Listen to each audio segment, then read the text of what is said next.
Yes. Good evening, people. How are you?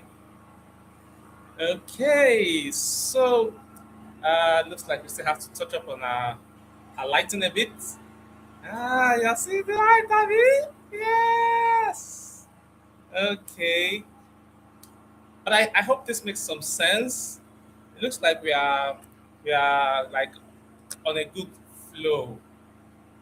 Yes. Okay. So how are you guys doing? We have a fabulous experience coming on today. I don't know. It looks like my light is okay. Let me see. I think this is okay, right? It's supposed to be it. Yes, I think it's good. Okay, so thank you guys for joining. This is the Table of Men. You are welcome.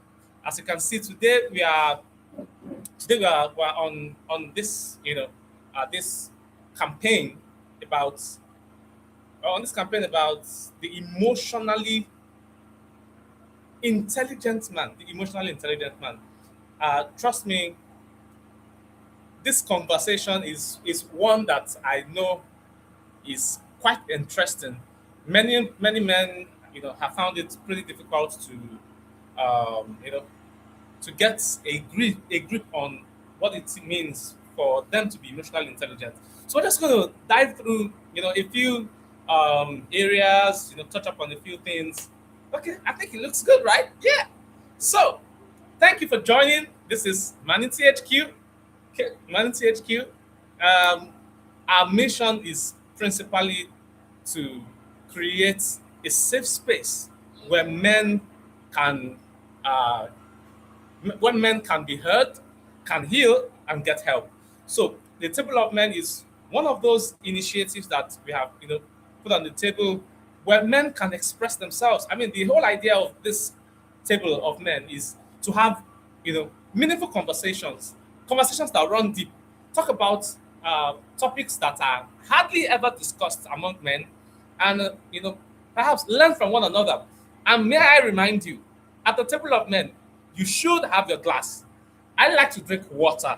Me, water as often as possible. I mean, some other time I may come in with yogurt. Some other time I may come in with tea.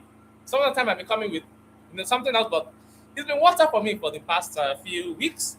So please get your glass. Have something good to drink.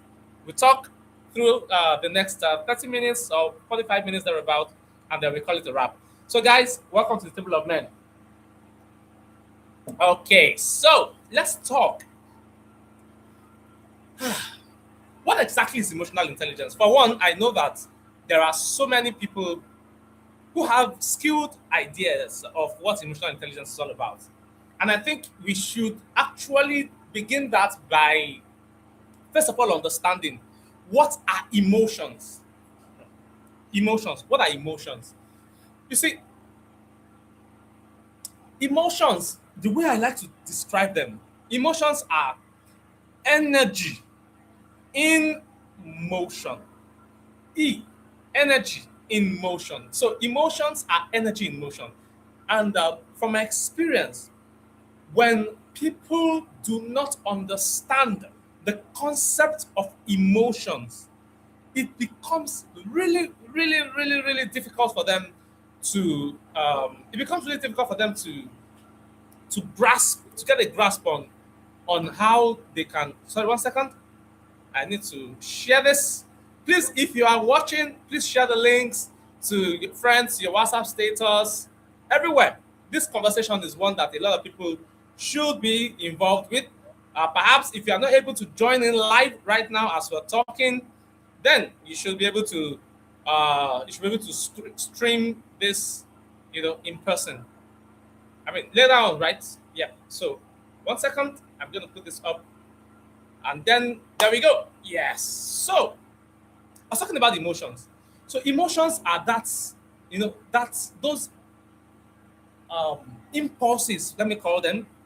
They're bursts of energy that run through us, always looking for an outlet. And then if you check it, when you are angry, for example, you just want to vent the anger, and it's usually a lot to contain it. It's usually so difficult to take it in. When you are afraid, for example, there's also this, thing that cringes you, and then you just want to, you feel the entire atmosphere with that thing. See, there's something interesting about emotions. If you allow emotions to run the show, then you will lose control. Let me say that again. If you allow emotions to run the show, you will lose control. And there are many of us that have done things, taken steps, taken actions, made decisions on the basis of emotions rather than logic. So, as men, one of the key things that we must get a grasp on, a grip on, is our emotions. Our ability to control our emotions is very, very key. So let me begin by talking about the 7 universal human emotions that there are. This is the fundamental. If you understand the 7 human emotions, you will be able to identify them when they come around. Because they always come around every now and then. Every now and then. Let me read them out to you. Now, the 7 universal human emotions identified by Dr. Paul Ekman are: number 1, anger. You see that? Anger, it is one of the fundamental human emotions. Now, every other emotion stems out of these emotions that we're talking about. So, you realize that any other form of emotion, like impatience, comes out of anger. Um, Insecurity or doubts come out of another emotion, which is called fear. So the first of the 7 emotions is anger. It's not like they are in any particular order, but first one I'm identifying here is anger. So anger is one of the 7 human emotions. You must please note these things down if you can. The second is happiness.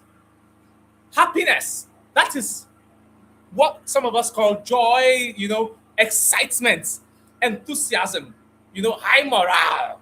What have you? Name them. Those All of those are linked to happiness. So happiness is the second human emotion. The third is sadness. Sadness, that's where you have grief. That's where you have moodiness.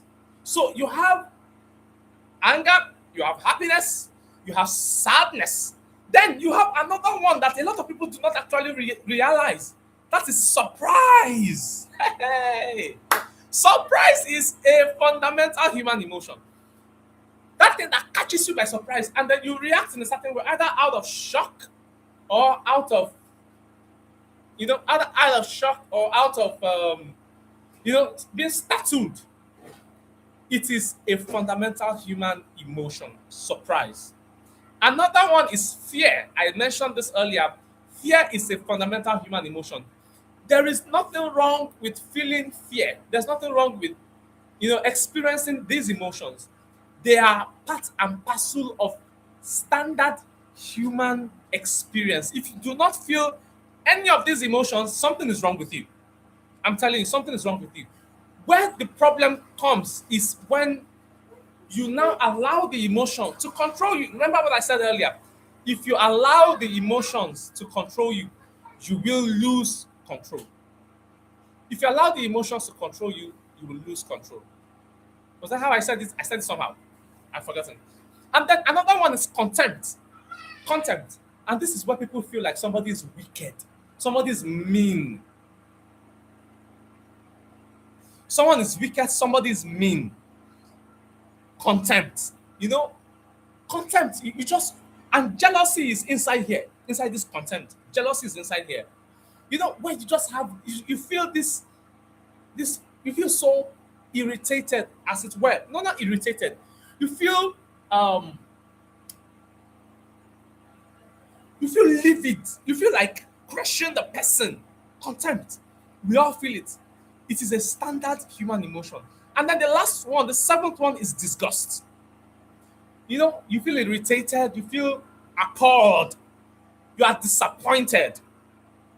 So you see, feelings of disappointment, feelings of rejection, they all come from disgust.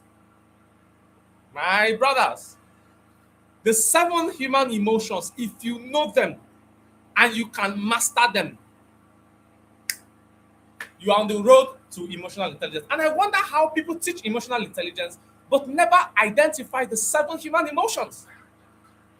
So, as you see, as we have identified, if you are going to be emotionally intelligent, you need to know about the seven human emotions because that is where it all begins. That is the root, that is the fountain. Now, we have established the seven human emotions. And so, what we should do next is to now understand them, right? So, understanding them really means that you can track them, you can observe. Let me tell you something. If you want to master your emotions, the easiest way to go about it is to observe as a third person. Stand aside and observe yourself. Observe when you feel disgust. Observe when you feel contempt. Observe when you feel anger. Observe when you feel fear. Not being able to master them is where the control is lost. So, if you are able to identify them, you see and observe the things that trigger the expression of those emotions. You see and understand when you feel those emotions. You see and observe how you respond to triggers of those emotions. That is what helps you to understand. We do not have all the time to get into the details of understanding these emotions, but I tell you, the first and the fundamental thing for you to note is that you must first of all identify these seven emotions and then find out how you experience them, what triggers them, how you respond or react to impulses that make these emotions happen to you. Those are the things you must begin with. And then when you have that, you can now move to the next stage of this, which is how do these things play out in communication? Let me tell you this. If you, if you, how do I put it? If you must master your emotions, you first of all must understand that your emotions play a very crucial role when it comes to communication, when it comes to relationships. So, emotional intelligence actually is having intel. You know what intel is? Like they use it in the military, where you have information about something, special information about something or classified information. So they call it classified intel. You gather intel about something or about somebody. That is intelligence, information. So, emotional intelligence is classified information about emotions. So, technically speaking, it is understanding your own emotions and the emotions of other people and using the intelligence that you have gained from that understanding to make decisions, to react, to respond, to speak, to act. That's emotional intelligence. It's not it's not anything out of this world, but it's actually tough because a lot of us fail at it. So when a person has not even identified the seven human emotions in their lives, how do they master their emotions when they don't even know what these emotions are? And that's why identifying these seven emotions is the very first step. Thank God we have identified them. Now let's move to communicating with people. Now, as men, we have various kinds of relationships in our lives, right? We have friendships, we have work relationships, we have marital relationships, we also have parenting relationships. Now, understanding how these emotions affect your relationships and how you communicate in the different relationships that we have matters a whole deal, a great deal. So let's simplify it this way. Understanding that understanding that you that okay, let's simplify the relationships first of all. The first part is we have vertical, vertically upward relationships. And those are relationships where the person that you are relating with has some level of authority or influence over you. Because it may not always have to be authority, it may have to be influence. So you have certain people that you relate with vertically upward. Then you have certain people that you relate with vertically downward. Okay, vertically upward could mean your mentor or somebody who speaks to you and you listen to. You know, someone that you speak with and you listen to. That is a vertically upward relationship. Okay, permit me, please. So that's a vertically upward relationship. Someone that speaks to you and listens to you, or and you listen to. Essentially, such a person has the ability to influence your thoughts, influence your decisions, influence your choices and your actions.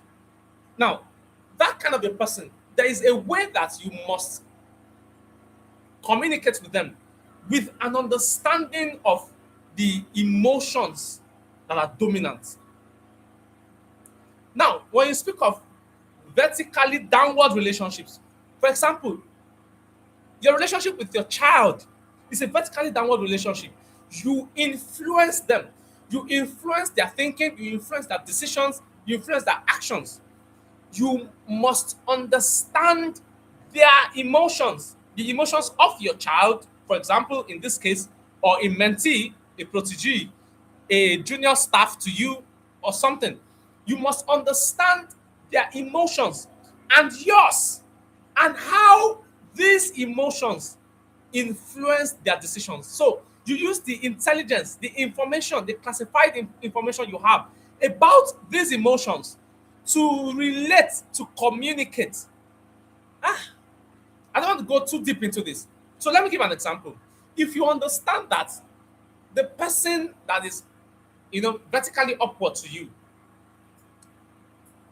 has um, a high anger or high, yes, fear, a high fear index, high emotions index for fear, right? So their fear index is high, meaning that their propensity to see things from the standpoint of fear or to feel fear when they relate with you or with anything, when they engage with anything or anybody, their propensity to relate out of fear is high. What you do when you are speaking with such a person is that you communicate in a way that does not trigger. So you work on your communication style such that you don't speak towards anything that can trigger that fear in them, because it is a dominant factor for them. So if you want to take on a new project, for example, instead of telling them, so I want to take on, I want to start, a new business, and I'm still trying to think about how I'm going to figure out the business. I'm still trying to look at, how to make money, how to make profits. But I'm just going to resign my job and I'm just going to start this business, and then I'll see where it takes me to. Let me tell you, if the person you are speaking to vertically upward is someone with a high fear index, the chances are high, like 95, 99% probability that they are going to discourage you from what you are trying to do because of their high fear index. But you are the one that triggered it via your communication that was not intelligent. So what you do when you're speaking to such a person, rather than speaking in terms of uncertainty, is to tell them, I have carried out my research, I have done this, I have done this. I found out that the market is very large, and the market size is about maybe 1.5 million people. My goal over the first 8 months or first 1 year or the first 8 months is to target maybe about 1,000 people.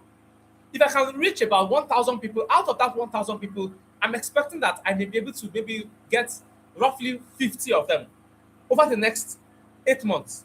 If I can get 50 of them, my goal is to sell, say, about 1,000, 5,000 naira worth of goods to them every month. So 50 people, 5,000. That means that in a month, I can make 250,000 naira.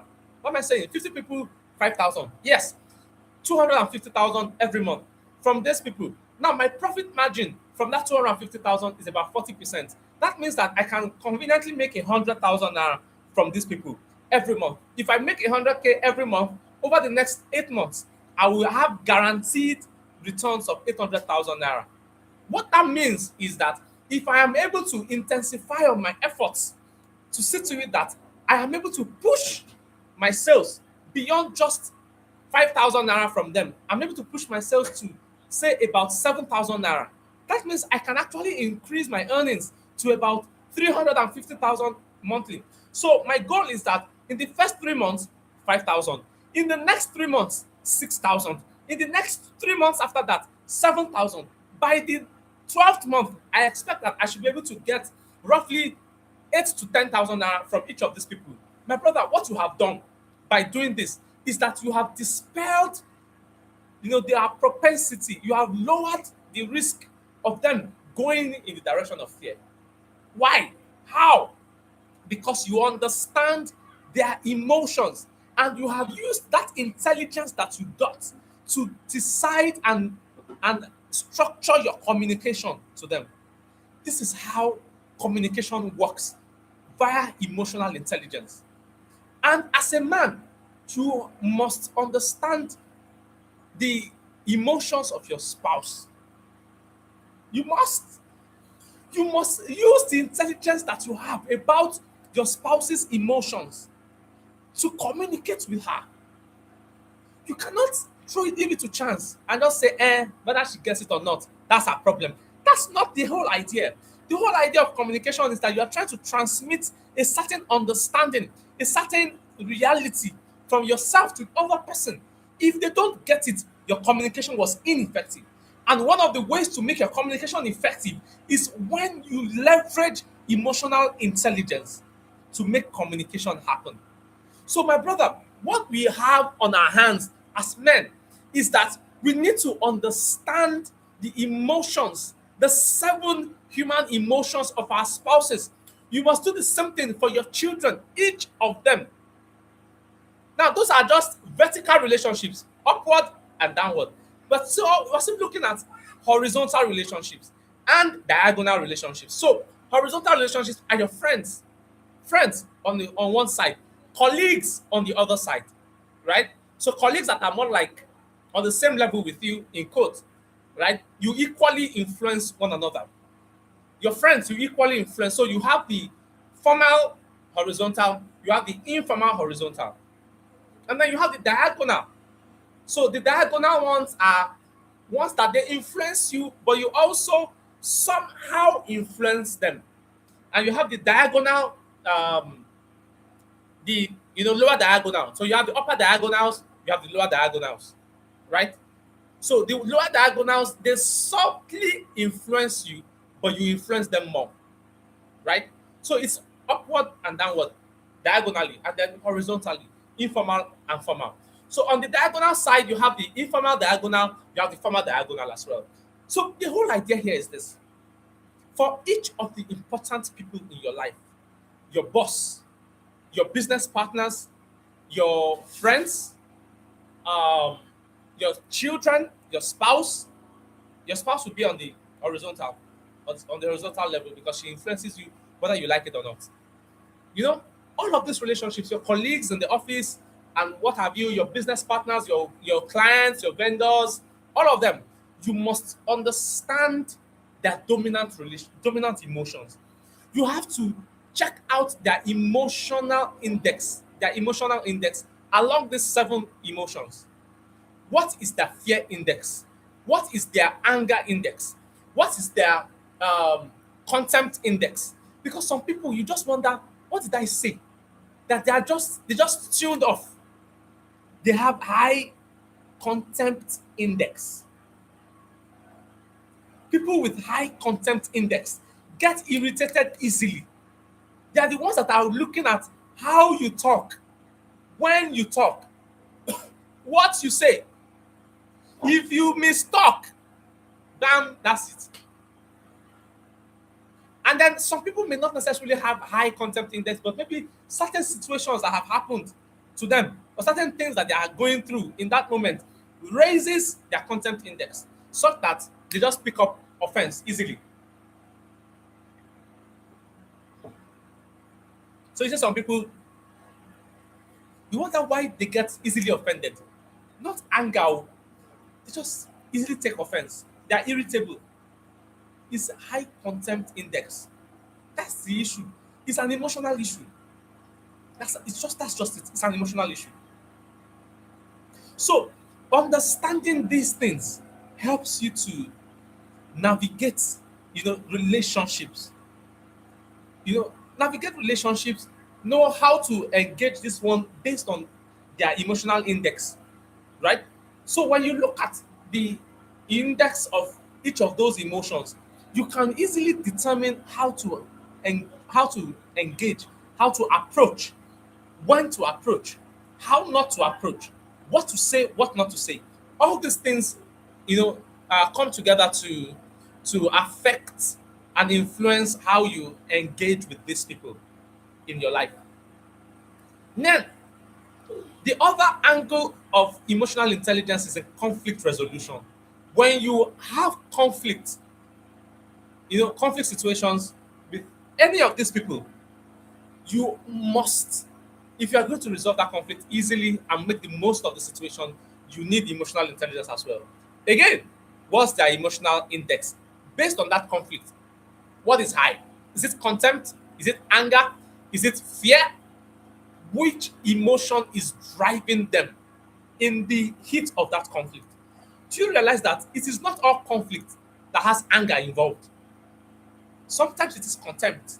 But most of the time, when there's conflict, what we just easily say is the person is angry with me. Sometimes they're not angry with you. It's just they are in a state of contempt. They're disgusted. Sometimes it's contempt, sometimes it's disgust, sometimes it is fear. You know, you must identify the dominant emotion that is driving that conflict. When you understand the emotion driving the conflict, you are able to navigate your response to that emotion easily. So, my advice to you here is that when you are dealing with a conflict situation, sit down and identify which of these seven emotions, anger, fear, happiness, disgust, sadness, contempt, and which other one? The seventh one. Which of these seven emotions, and surprise, yes, surprise, which of these seven emotions is driving the conflict that you are facing currently? When you identify the emotion driving the conflict, then you can now plan your response to the conflict. It is not all conflict that you should respond to. See, if you mirror the emotions of the other person, you are acting foolishly. Except that is your strategic or that is your intended course of action.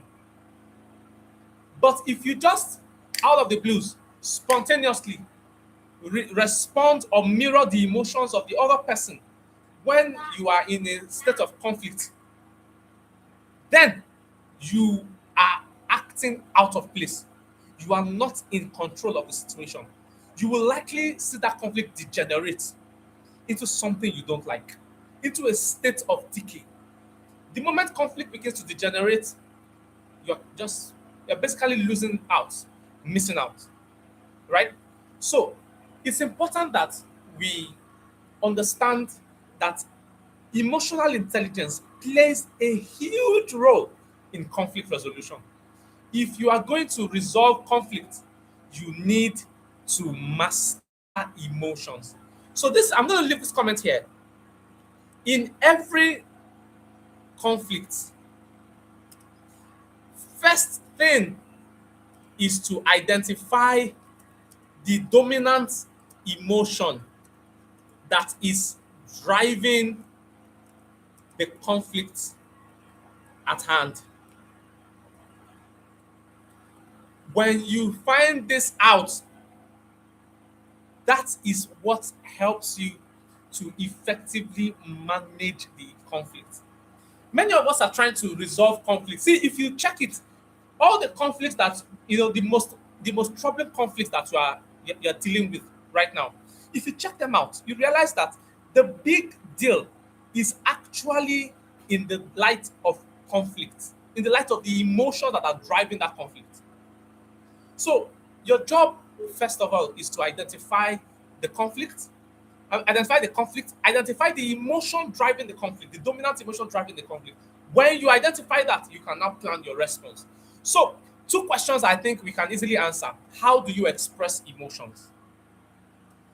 Expressing emotions should actually involve you deciding how you will express that emotion. Please do not let emotions run the show. It is often said that emotions make fantastic servants, but they are poor leaders. Emotions make fabulous servants, but they are poor leaders. In other words, if you are going to if you are going to utilize emotions, do not let them be in charge. You must be in charge of your emotions. You must be the one that is running the show. If you are not the one running the show, you have already lost it to those emotions. So, my brother, to correctly and effectively express emotions, you must be in charge of that emotion. You must know what emotion you are expressing. Very, very key.